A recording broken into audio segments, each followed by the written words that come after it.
খবর 24 ইন্টুর সাথে আপনাকে স্বাগত। নতুন নতুন খবর জানার জন্য আমাদের চ্যানেলে চোখ রাখুন। নমস্কার দর্শক বন্ধুরা, স্বাগত আমাদের এই চ্যানেলে।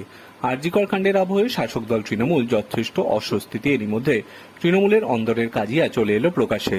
তৃণমূল সাংসদ দেবকে নিয়ে সোশ্যাল মিডিয়ায় তৃণমূল নেতা কুণাল ঘোষ যা বললেন তাতে একেবারে স্পষ্ট কটাক্ষের সুর।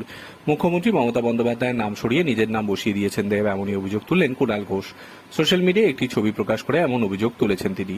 ঘাটাল হাসপাতালে ডায়ালিসিস ইউনিটে ছবি পোস্ট করেছেন কুণাল ঘোষ। ছবির ওপর তিনি লিখেছেন, ঘাটাল হাসপাতালে ডায়ালিসিস ইউনিটের উদ্বোধন করেছিলেন মুখ্যমন্ত্রী।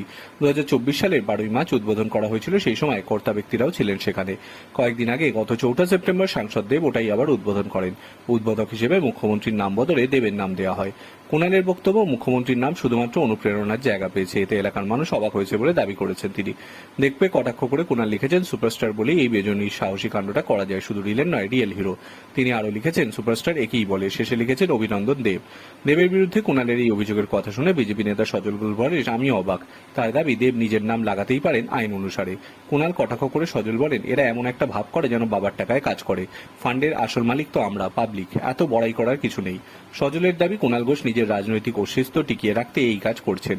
স্থানীয় তৃণমূল নেতৃত্বের দাবি, ইউনিটটা মুখ্যমন্ত্রী উদ্বোধন করেছিলেন ঠিকই, তবে পরিষেবা প্রদান শুরু করেছেন দেব, অর্থাৎ এতে কোনো ভুল নেই।